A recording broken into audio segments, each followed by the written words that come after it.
Yo, we here now, vision's clear now. Yo, it's my time, no fear now. You can feel it when the crowd starts to cheer now. We here now, vision's clear now. Yo, it's my time, and it's near now. And I'm too strong, no fear now. You can feel it when the crowd starts to cheer now.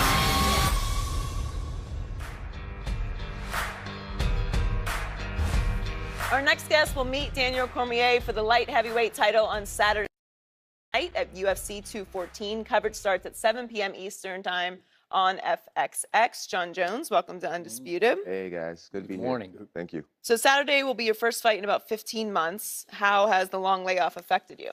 I think it's been great for me. It's given me time to just kind of reevaluate myself, my personal life, and my career. You know, I've been able to add things to my game that I didn't have before. And I feel totally rejuvenated and just ready to go. You and DC clearly do not like each other. How does this dislike impact the way you're going to fight in the ring? I don't think it'll impact my fighting at all. So I've been fighting for 10 years now, 10 years undefeated. And I've fought all different types of athletes, people that I despise and people that I respect tremendously. And it's always been the same outcome. And I believe it'll be the same this time. How dependent is this fight on your legacy? As you mentioned, you've lost one fight, but it was disqualification, and you were universally regarded as the best pound-for-pound fighter. There was a chance, I mean, it still might be a chance that you're going to go down as the greatest UFC fighter of all time, but in your absence, there's another guy that came into his favorite guy. How does this fight impact your legacy?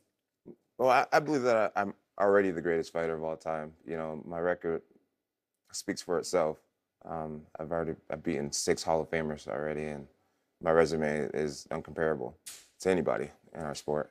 But this fight, it's huge for my legacy. Every fight's huge for my legacy.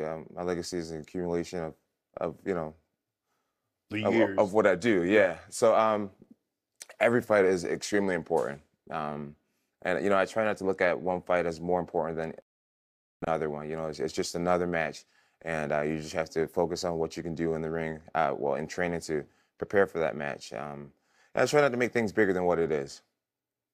So I watched on Saturday night, the joint satellite interview you did with Cormier on Fox. Yeah. Got a little testy, a little heated, but just watching your body language, it didn't come across that you, quote unquote, hate him. It's that you have disdain for him. Like there might even be a lack of respect somewhere operating in there. Is that fair? Give me your thoughts, sort of your feelings about him. That's fair to say. So my body language in that last interview was, I would say it was like very like stoic, and like I tried to make a conscious effort to not really engage with him, because Daniel's a guy who just wants to just nitpick things that have nothing to do with fighting. You know, and at this point, 1 week away from the fight, you know, you can talk about my past and some of the controversial things I've been a part of, but it plays no effect on what's going to happen on Saturday night, and I know that. So it's just like I'm not going to sit here and back and forth. Oh, you're a punk. Oh no, you're a punk. I just turned 30 years old. You know, I'm a grown man, and the fight's all that really matters. So I have not too much to say to him at this point. I'm going to do all my speaking in the octagon. He did make one strategic declaration that in the stand-up this time, he's going to, quote unquote, run right through you with his fists, obviously, and that you better be grabbing and holding quickly this time. Your reaction to that strategic statement? I'm glad to hear him say that. I'm glad that he feels so confident on the feet. My last fight against Ovince St. Prude, a lot of people said it wasn't very impressive after a year layoff. But I did enough to win the fight, and I felt like I really didn't show much. Where I've been extremely active, and I see that he has made almost zero progression in the last 2 years. So I'm glad that he feels he has an upper hand in the striking division. He also stated that even though you did beat him the one time you met, that then you, to quote him, self-destructed because of the controversies, quote unquote, off the field, and that he goes to bed every night feeling that he is the champion. He feels very good about that. What does that tell you about his psyche? Well, I feel like he validated everything I was trying to say. I was telling him that he's not a real champion because he hasn't beaten me. Um, and he said, well, I don't have to be a champion because you pretty much gave me the belt by getting in trouble. And he just validated what I had to say. It's like, I'm saying that you're not a champion because you haven't beat me. And you basically say, yeah, you know, I never beat you, but it's still mine. It's like, yeah, you know, the people at home knows. Um, people at home knows, you know, who the real guy is in this division. And I think Daniel looks for ways around trying to, you know, I just think he looks for ways to try to validate himself as a champion. And I think to the true fight fans, they know, you know, whether Jon is a, you know, an angel or a bad guy or whatever, he's a badass. And until you beat him, I mean, no one, I believe, would really look at him as the baddest dude of this era. So I'm looking at you, and I'm as an ex-professional athlete.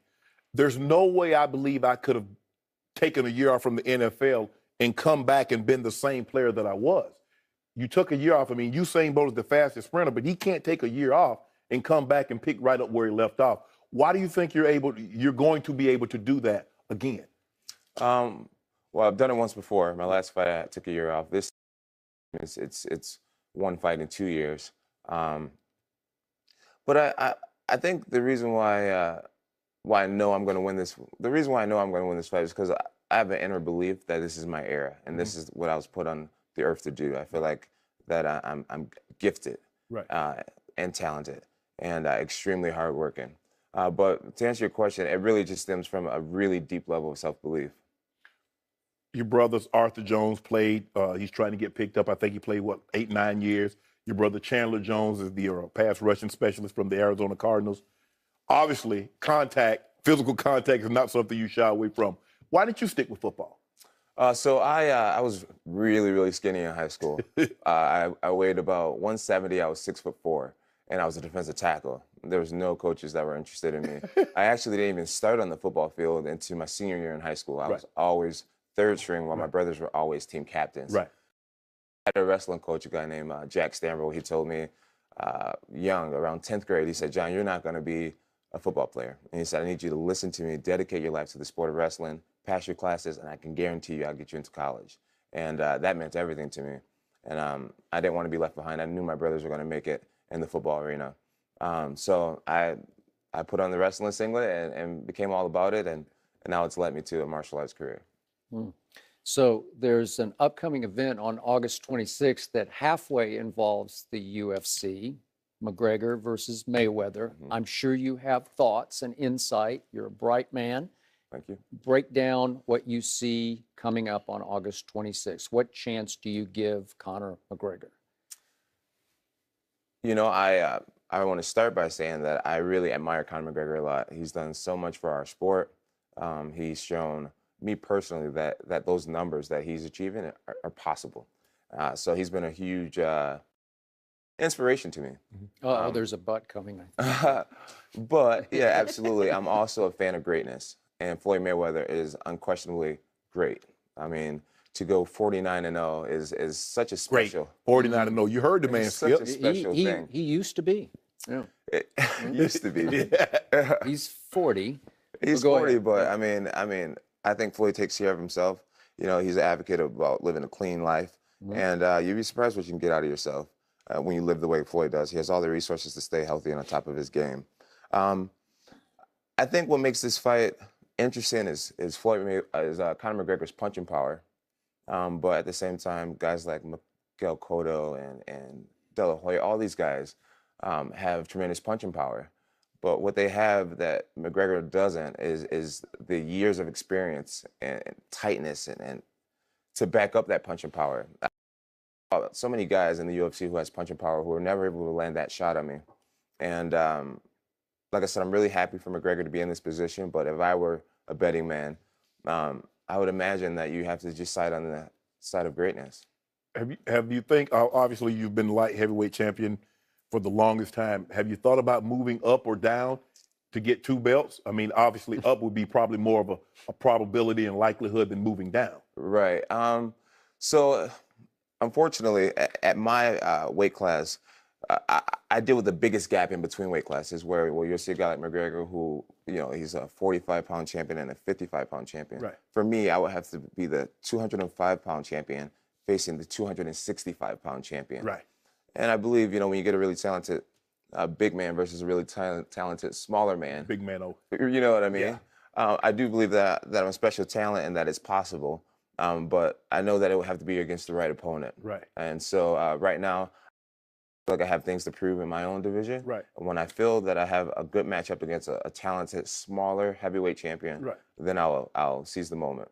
Well, we're looking forward to your return. Coverage of UFC 214 starts at 7 p.m. Eastern Time Saturday night. This on is the FXX. baddest man on the planet, Skip. Not John, 145. thanks for joining not us. 155. I can't fist bump that. I'm sorry. I can't. Oh, you think Conor McGregor luck. can take him? No. Oh, okay. There's a little size discrepancy, just a little bit.